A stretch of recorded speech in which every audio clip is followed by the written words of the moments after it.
So if at any time you're not quite happy with the position, you can always come in and use the transform tool here on this object. And I'll select all of those objects there. Let's just redo my scale over here, reset my axis rather, and I can move this in any position that I want to here. So it's easier when it's not linked to the other pieces to do that. So something like that. Let's escape the tool and drop that selection. And now I'm going to use quads and set to direct. And I'll just click and drag the quad tool to fill in these gaps. So here I'm going to need to put an extra split down here to attach this one here. So I'm just going to eyeball this at the moment. So I'll just place my split there, and I'll need one on the other side somewhere like that. And then again, back to my quads tool here and just snap those two together there and there. And let's start to join these pieces together, and we'll see here that we get a small issue. Whoops, let's select that one. And now if I try to select this one, I'm going to end up with this small issue here. So I can move that one across there, and I can attach this one over here like this. But now I'm left with these triangles in the center here. So I need to get rid of those triangles. So I'm just going to select this vertex here, and I can move it, and then I can weld it to one of these. But you can see I start to really stretch my geometry here, and that's not the best way of doing it. An alternative method here would be to split this object here across. So I could split, put an extra split in here, an extra split in there, something like that. And then I can patch this here, and then I can move that vertex again. Whoops, let's choose move. I'll move that vertex again and now weld it to there. And that isn't going to affect this geometry here as much, and it's not quite as stretched as the other one. And of course, I could come into here now, maybe use an edge slide. So using edge slides here. And if I just reduce that down, so I'm holding Control, and I can slide these edges down here and slide these edges here to even up this geometry here a little bit more if I need to. So what I'll do now is I will use my split rings again, and I'll put a little bit more geometry in here. And to do this, I'm going to just roll my mouse wheel forwards and create 3 splits down here. And I'll move over to here, and I'll reduce it down, and I'll put an extra one in there just to even that geometry up on that side. Okay, let's finish this hole here and just place some sort of and just cap this hole off here. So let's select my edges. I'm going to select the whole of that ring there, choose my transform. I'm going to commit an extrusion and extrude down. I'll keep that quite tight, and I could do another extrusion down and one more. So I'm going to commit another one. This time I'm going to go inwards, something like that. Let's escape that tool. So I've just been placing those extra loops around this edge here, just so that when we go to the next stage, then this will be a nice tight corner for me. And if I've not quite got that right, then we can always again go back to our edge slide tool here with edges selected, hold Control, and then we can just slide these and maybe tighten those areas up a little bit more. And of course, at any time, if I need to bring in some extra cuts, I can use the split rings and maybe on this side here, and which will tighten that top piece up as well. So the final thing now is just to cap this internal piece here. So we'll just go over to cap, and we'll just use triangles here to cap that piece. Now you may notice at the top here that I have two triangles here and here.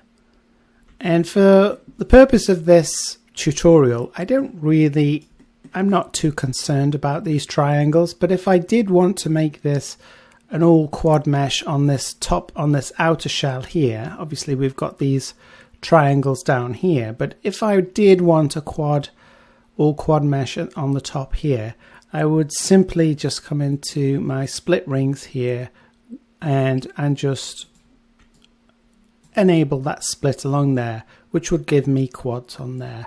But like I said, it's not really that important because this object is intended for the sculpt room anyway, and the sculpt room isn't too concerned about triangles, particularly triangles that are located on nice flat geometry like we have on the top of here.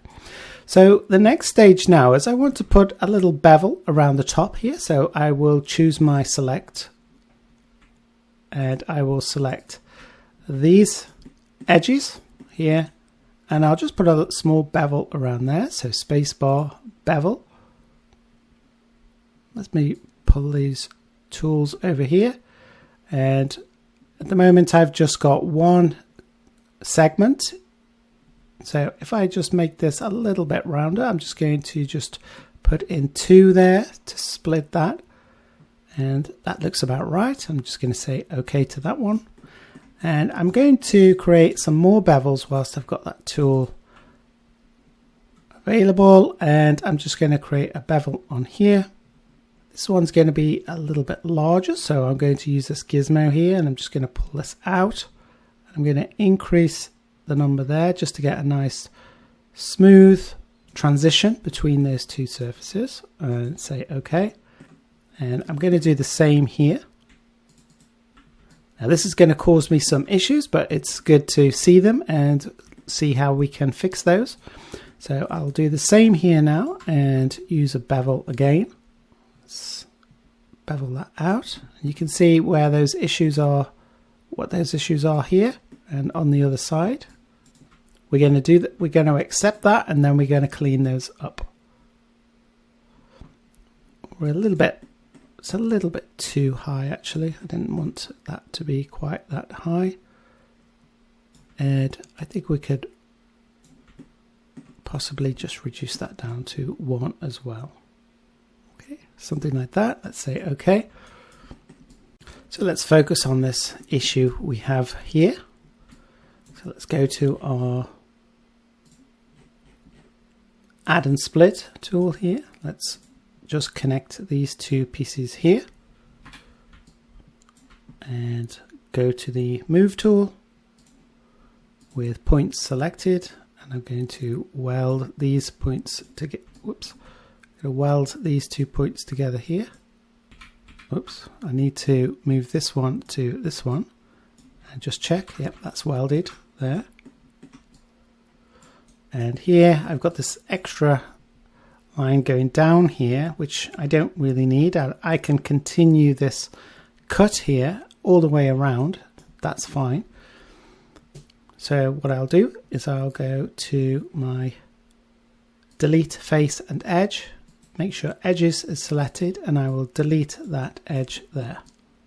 Let's go around to the other side. Let's repeat that. I'll move the light source around so we can see, just to go over it one more time. Add and split. Let's just split these here and here. Move vertex, move the vertex across to weld it to this original point here. Can be a little bit tricky finding that weld point, like so. And then we'll go to the delete edge and just delete that to clean that piece up there. Let's move our camera back. I prefer to work on this side. And all we need to do now is just connect these two together, and we'll do that just again. We'll just eyeball this and sort of bring it in relatively close there. And then I'm just going to use my add and split and just connect these two pieces together. Okay, so that's cleaned that up.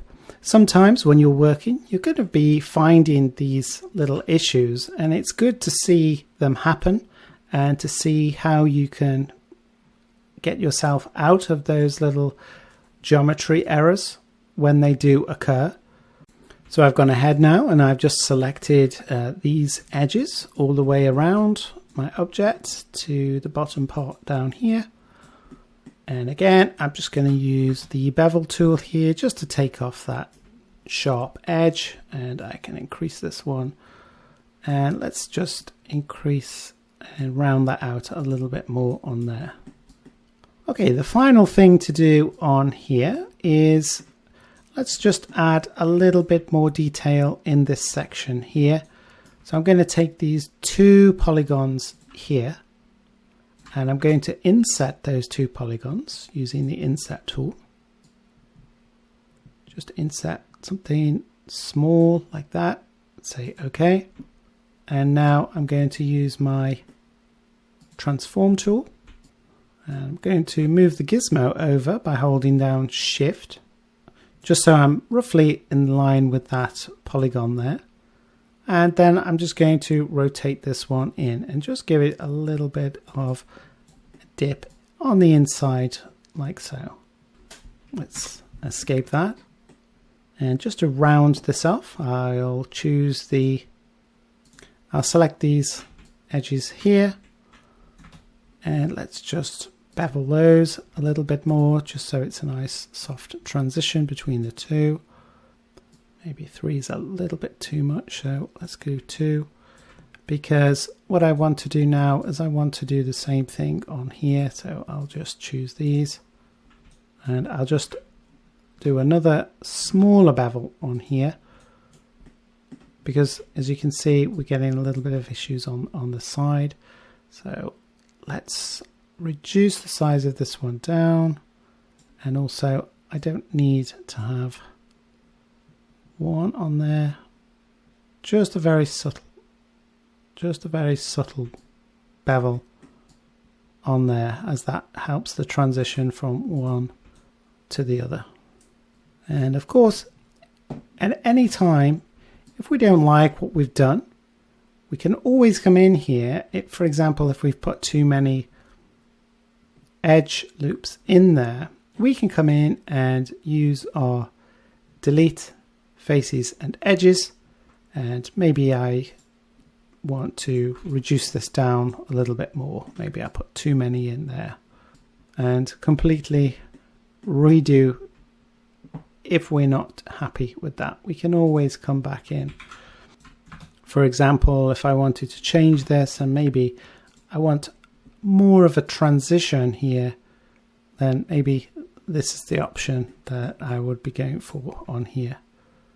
So what I want to do now is I want to actually look at what this object looks like as a sculpt object. So I'm going to go over to Mesh. I'm going to use the Live Smooth option here and increase the subdivision level. And you can see that it created a sculpt object for me, but I can't actually see that because I'm still in the modeling room here. So I'm going to just jump over to the sculpt room temporarily, and we can see the object that it's now created for us.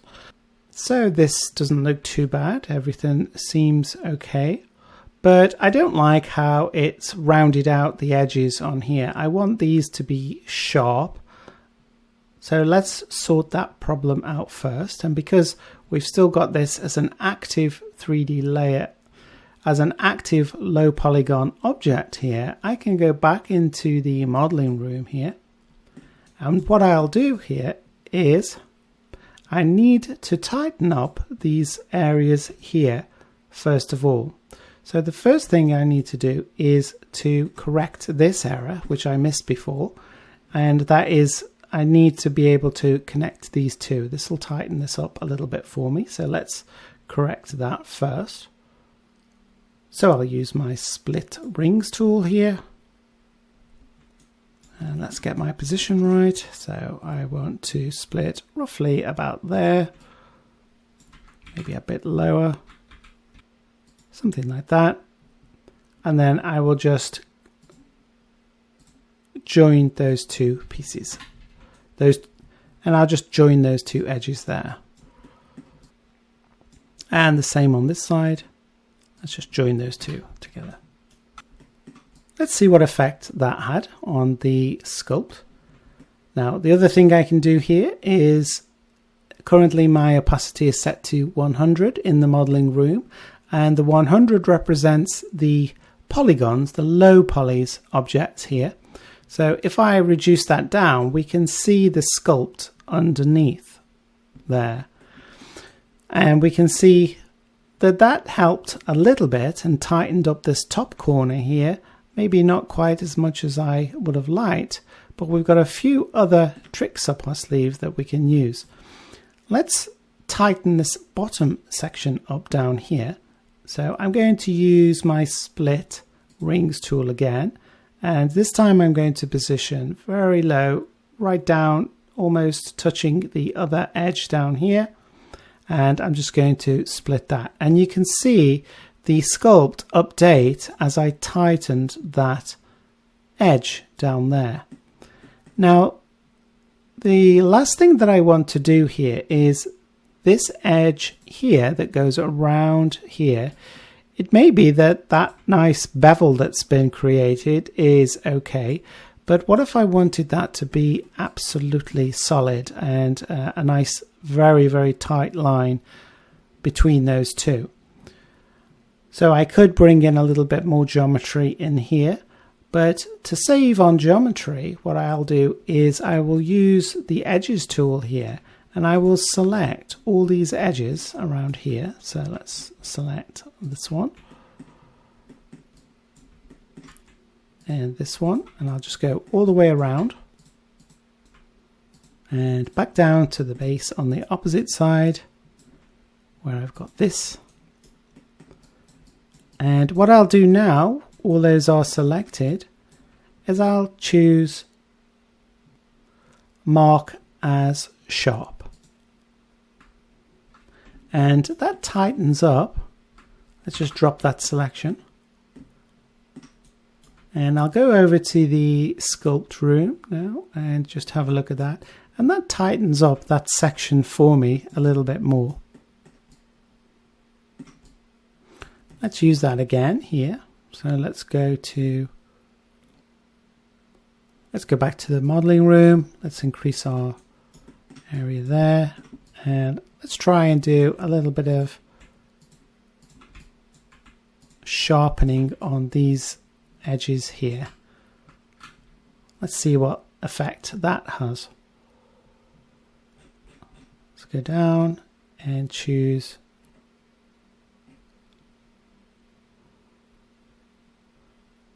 Mark as Sharp. Let's drop that selection. You'll notice that those are now marked with this very pale blue color, and that has now identified those as sharp. So let's go back to the sculpt and see how that updates there. So that gives us that really nice cutout there on that side. Let's turn off our orthographic view here so we can see our product a little bit more. And what we can do now is we can just start to look at some different shaders to use. So whenever I'm doing something like this, some quick form, some quick shapes, I'll use the polymer section here, and you've got a selection of shaders here that help us to see the shapes that we've created. Now we can go in here and we can change these, and we can use our tools inside of the sculpt room now and start to split this design up. if we need to. We can do exactly the same thing in the modeling room and maintain that structure that we have as a very low poly object, which is how I tend to work, because I've got a lot more control over this object as it is, and we can start to build up other pieces onto this design. But the sculpt room in combination with the modeling room is a very powerful combination that you should experiment with, because it gives you a lot of control over the designs that you are making, and you can come back into the modeling room here and have this almost like blueprint of your design ready for changing the objects around